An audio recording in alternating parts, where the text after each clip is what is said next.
the back there. Okay. You know, it's mostly plastic that is used. You know, in this case here, bottles for small amount of seeds. For example, you know, corn or beans that would want to, you know, save as my seed source, right? But in this case here of seed storage, what happens here is that we can use this bucket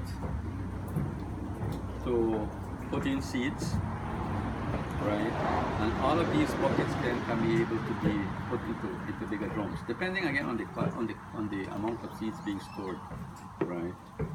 So what we want to demonstrate here is that storage is very important, because we can think of uh, other people looking for seeds that they want to sow, maybe corn in this case, rice in this case, and at the same time, you know, I guess it's another way of looking at generating income when you know, sell seeds in terms of planting the annual ones. You know, that's a bit apart from the nursery one, right? And then also saving it as seed banks, right? As you are the seed source, you know, in preparation for maybe something is probably dying away, cross-pollinating, Yeah. and you have the originals, right? Even better yet, for natural disasters, right? So that is the whole purpose of Yeah. those Mal seed storage. used to have years of corn and rice Okay. for the Belizean way in case of disaster. Yes, and that is again a very important part is that there are different ways of doing it, you know. But we need to be aware we are in the tropics. You know, there's a lot of humidity here. Yeah. You know, and that again in itself, let's say for example, if I expose this out in the open air, or this in the open air, corn, beans, pretty soon you'll see this it start Mold. to mold, because then the seed is reacting to that moisture. And just to give you guys an example, for example, beans, within 2 hours time, it's reacting to germinating, you know, on the ground because of the moisture of the soil. And it's the same thing, you know, we have moisture in the air, you know, it sometimes goes to over 100. Yeah. Yeah. Humidity. Humidity. Wow. It's very, very, very, and it goes dry also, very dry, especially during the dry season. You know, right now, it's probably about in the 90s right now. You know.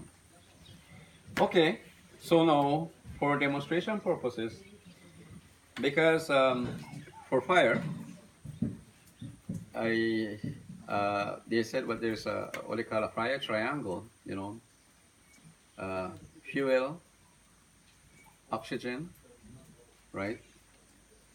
Are key players in a fire. So in this case, it's the same concept. When we are going to store seed, you know, we are going to store the seed without no kind of humidity, no kind of oxygen inside, because then whatever insects that are out there who may happen to be there will not be able to live and be able to, you know, start to lay eggs and damage the seeds. Right, so that's the purpose of taking out the oxygen. And how do we do that? Just to inject something there. Yeah. Um, And I was about to say, Julio, can you do the demonstration? no, I'm not. You go ahead and do that. get a lighter? Even it's good as well when, for example, kern. When you are harvesting the kern and you want to store it for seed, it's also good as soon as it dries, you collect it from the field, because you don't want to leave it for a long time in the field. The longer you leave it in the field, the more insects, the more weevils, the more things goes into it, and then the higher chance of having those in the seed when you are storing it as well. So that also helps as well before you go into the storage as well. I just wanted to. True, that's very true. And again, the weather condition is really important to consider when, you know, somebody is going to harvest, especially grain, you know, from the field. You know, it's timely. You know, you don't allow it to get wet like this. If it's, you know, if it's a week, Yeah. don't worry, that's already damaged. You know, So what we do then is that imagine now this is a big drum. You know, we have different kind of grain here, and this is the purpose of this now.